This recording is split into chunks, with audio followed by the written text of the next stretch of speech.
So here we go, the end of the end. What is going to be the final average pace gap between myself and the blessed players on GT Sport? Will I pick up any more wins? Can I maybe at least scrape it to double figures? And why did I even bother? No, sorry. And what am I going to replace this series with? So strap in for the final few races of Sim Racing Superstar. My name's Ash. This is The Outside Line. So here we go, the final few races, and we start with Group 4 cars at Laguna Seca. I've always fared quite well in the Group 4 cars, so I quite look forward to it. Oh, quite like that Renault livery. Very smart, very like it. Anyway, yeah, I quite enjoy racing in Group 4 cars, and as you might be able to tell, the RCZ Grade 4 was the popular choice for this one. Definitely the car that seemed to have the best specs for this race.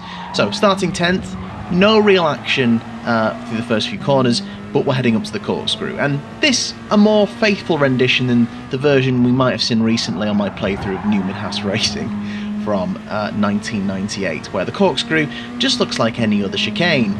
But here you're about to feel all 5 stories of the drop. So, we gain a place from someone retiring, and these 3 doing an excellent job to fight through the corkscrew without going off track, although that is probably about to go wrong. Of course it is. Interesting line there from Alabouche over the sausage curb. I have a cheeky move up the inside between those two. I think that's pretty good. And then I go and do something less good. Glancing blow on Explore, with a 2 in there, I'm not sure how you say that. He's okay, but let's be honest, that was not a good move. It's a move that I've complained at other people for. I just got a bit carried away. And then loads of penalties for everyone else apart from me. I'm not sure what that's about. I'm sure it's fine. Anyway, up to the corkscrew again, and Spanish driver has run wide, so a chance to maybe have a look at this guy, but not brave enough to try and overtake move into the corkscrew. But I get alongside, leave space. But we're going to be up the inside coming into turn 10, but I bail out of that one, so we try and line up for a good one. I get a little bit high on the sausage curve then as well, and we look to move to attack. Understeering wide though. Into the final corner. This time, brake at a much more appropriate time, but look on the radar as someone Alabouche? Anyway, it doesn't matter. Thinks he's going to have a go at me, but he doesn't. However, turn 1, he absolutely does, and does to me what I did to other people. And that explains the penalty from earlier, because the GT Sport penalty system punishing the wrong people.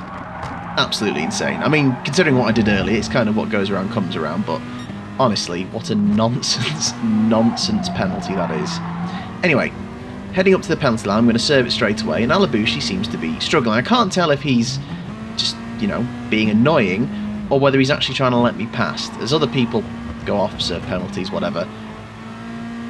I'm then already looking to get past Alabouche up to this corner, and he bails out and lets me through. So, has he been good there? But then as you can see, he's coming straight back at me. Look on the radar, he then just ditches it. I feel like he's maybe playing a slightly different game to the one we're maybe trying to play. Destruction Derby, more likely. Now I get slightly off-put by the car popping back into reality. A getaway without a penalty. Clearly, GT Sport smart enough to know that wasn't an intentional cut. And that's what happens. I end up 4th. Quite a mad race, considering, but managed to gain 6 places somehow. Again, for the most part, me just being not incompetent.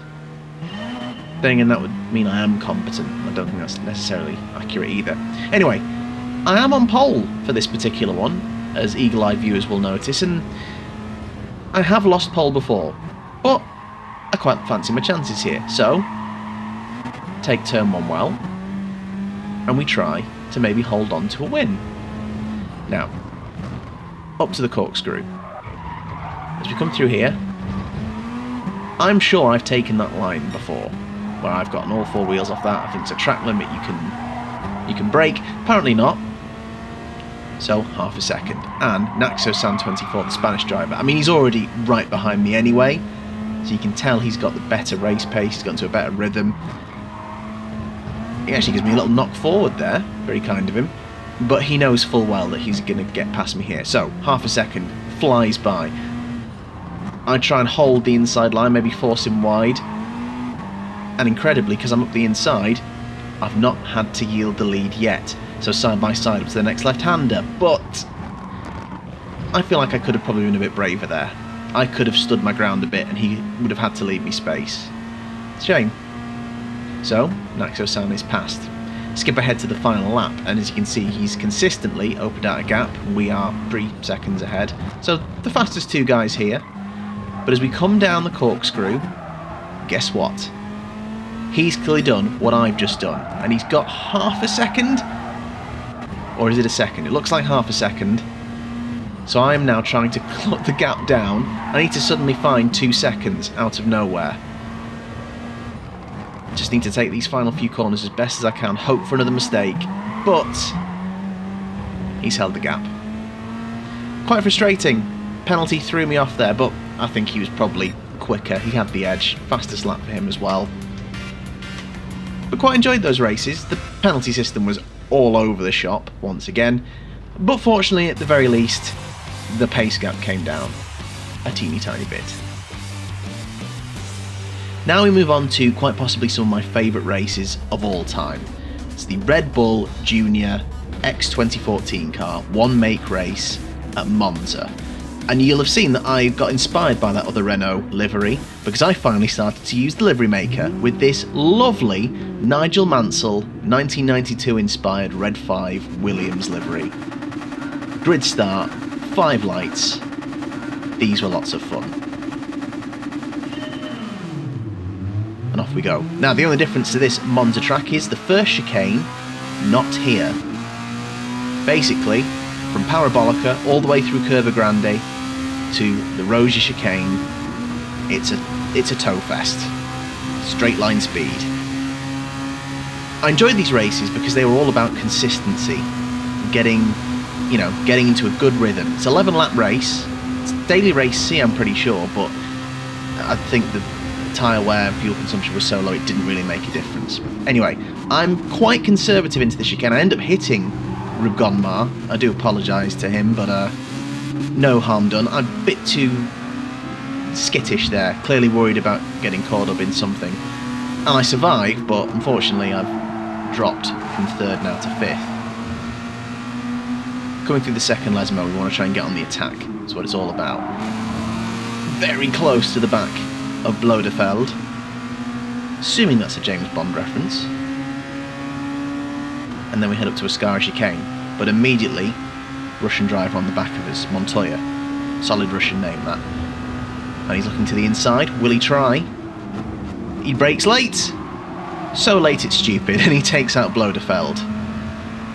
Who's not going to be happy about that. So, we survive the opening few scrappy corners to just having lost the place.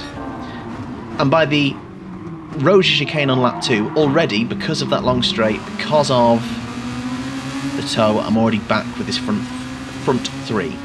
Easy for you to say. And good exit from the Rosia means I'm up the inside for the Lesmo. Do make sure I leave him the space. I'm not just going to run him out of road, because you always leave a space. It's good racing etiquette. If someone's alongside you, don't just run them out of road. It's not directed at anyone, that, just general good racing etiquette.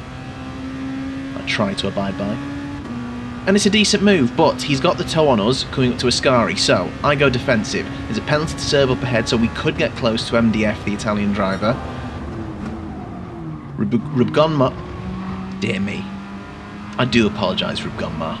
He bails out, and then incredibly, another Spanish driver, the leader in the gravel, and we're up to 2nd. So, lap 3, we've already opened up a 2.5 second gap on Rubgonmar, and MDF is serving his penalty. It's only half a second, but that's going to be a lot of momentum lost, and we are going to reel him in up to the Ascari chicane. Not going to be close enough to make a move, but maybe down to Parabolica, maybe down Rosia chicane on lap 4. But then foolishly, I overcook it into Ascari, and I waste a golden opportunity, and he's going to get away. But there's still plenty of time. It's only lap 3. Skipping ahead to lap 5. Like I said, this is what I really enjoyed about these races. Maybe not the best in terms of on-track action, but the consistency, just trying to get into the zone and focus. As you can see, I've reeled him back in to round about a second mark. We're moving clear ahead of the pack behind us, over 5 seconds. Skip ahead to lap 9. It's fine margins again, just holding it around a second within the slipstream range, as I think is about 1.5 seconds. And he gets a little bit shaky in Parabolica. Big opportunity down this long straight. Just going to try and reel him in bit by bit. Like I said, so much fun, so enjoyable to do these races, and it's nice to be at the sharp end. Not always a given for me, as we know. So we reel him in. I look to the inside of Curva Grande. However, the shallow angle on Curva Grande means I kind of back off, get a little bit shaky, and I scrub off a little bit of speed, and MDF keeps ahead and manages to move across me to get a decent line into Rosia. Chance missed. On lap 10 of 11, not many chances left as we follow through into the Lesmos. And again, I just brake a little bit early and he gets away. So, biggest and best chance is probably going to be Rosia Chicane once again at the start of the final lap. So, 2/10 coming into Parabolica. He brakes. I think I go a bit later than him. Bit of a snap on it there. Again, if I could just control that better, I might have been a little bit closer. And he's got the speed away out on the exit of Parabolica, but that gap is going to start to come down thanks to the toe. We just slowly start to see that move in our favour. 4/10 to 3/10 to 2/10, and obviously knew where I went wrong in my strategy last time. I'm not going to go to the shallow angle through Curva Grande, just try and sweep through. Now we can look for an overtaking move at Rosia, but why on earth I move out so early? I could have stayed in the toe for a little bit longer and been a bit more aggressive on the brakes. It's a silly move by me there. A little bit more racecraft, racing nous, and I could have been in an overtaking position there. It's a shame. But it's not over. Ascari is an opportunity. Parabolica is the very last chance we'll have. He gets a little bit shaky out of the second Lesmo. But my exit isn't great either. He's left a lot on the table. If I'd have been a little bit more consistent, a little bit sharper, I could have had him. Shows we're probably about the similar skill level. So again, try not to hit him through Ascari. The gap was about 1/10 on entry, 3/10 on exit. It is the very final chance on the 11th lap. Again, we watch the time, slowly reel in, get the braking right. Brake about the same time this time, but then I get a little bit sideways, trying to hold it, and threw it all away. So frustrating. What about XNL? The leader who binned it early on has now set the fastest lap, and he's about to take second back as well. So we start third, we finish third. Some would say it's almost not worth it, but I really enjoyed that race. Shame I couldn't make the move stick. It was really enjoyable, really good racing. Showing you another one now, starting 5th. And off the line we go. Everyone has very much got the memo. Start with traction control, then turn it off. But because of this long opening straight and how important toe being, you're kind of at a disadvantage starting on pole. Polish driver's going to have quite a few people bearing down on him very, very soon. So what do I do here? Do I get more aggressive? Should probably be a bit more aggressive than last time. Thing is, 2 abreast, followed by 2 abreast, and a whole pack of cars behind us. So I look to the extreme inside, but again I brake early, don't want to cause problems, and then somehow manage to ride up the inside. Everyone makes a mess. Kalashi 69 wide, and a pretty good Rosia Chicane.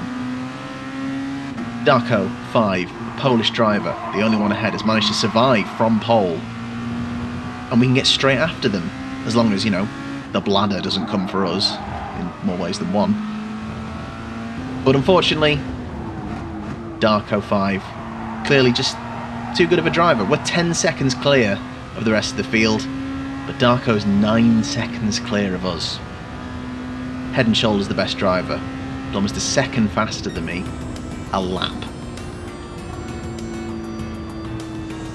Still, really enjoyed those races. Shame I couldn't come away with the win.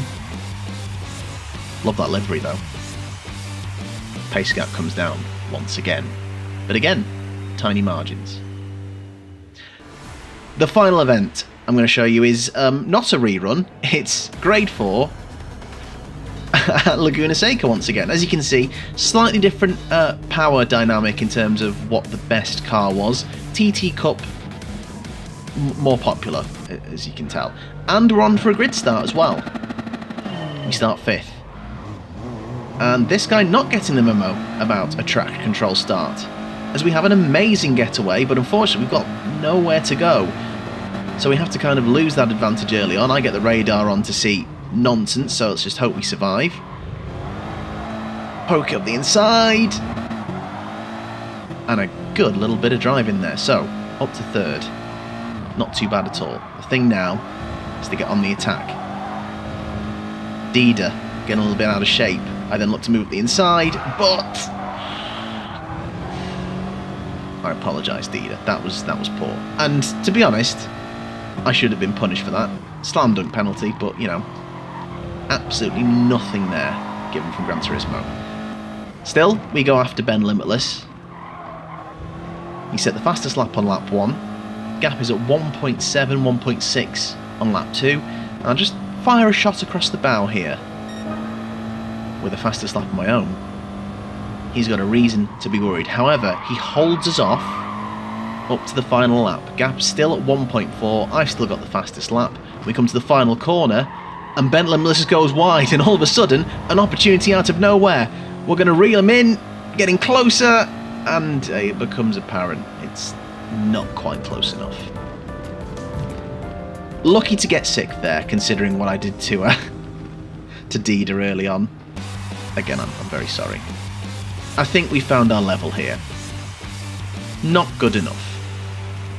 So, what is the average pace gap between myself and the best GT Sport players? Well, when I initially started this series, after those first few episodes, I'd done 5 events and the gap was just over 4 seconds. At the end of the series, I've now done 23 events and the average pace gap is 3.3 seconds. So it was coming down. In fact, in the Super Cup finale episodes I've just shown you, the pace gap only went up twice in all that time, totaling about 15 hundredths of a second. So I was going in the right direction. My racecraft was improving, still struggling with consistency, and to be honest, I feel like I probably should have won more races than I did. I wasted quite a few opportunities, but I was making the right progress. The problem was I couldn't race consistently enough and create the videos consistently enough to keep up with it. It's just about constant practice and keep working on it. But I couldn't keep up with it. And if I come back to it now, because I've not driven in so long, I'll probably undo all the good work that I've just done. So that's why I'm going to end the series there. But if you are a Gran Turismo fan and you happen to like my channel for some strange reason, don't worry, I've got you covered. This channel has become more about playing some retro classics, so that's what we're going to do. Career mode playthrough of this absolute belter. This was the first game I ever owned for PlayStation 2. I have not played it in a long time. I recently picked it up again at a charity shop. I cannot wait to get back into this. So we are going to do a career mode playthrough of Gran Turismo 3. I really hope you've enjoyed this series. I think as the first ones go, it's probably a little bit ropey in places, but on to bigger and better things, and hopefully better driving from now on as well. Thank you so much for watching, and hopefully I will see you for another video very, very soon.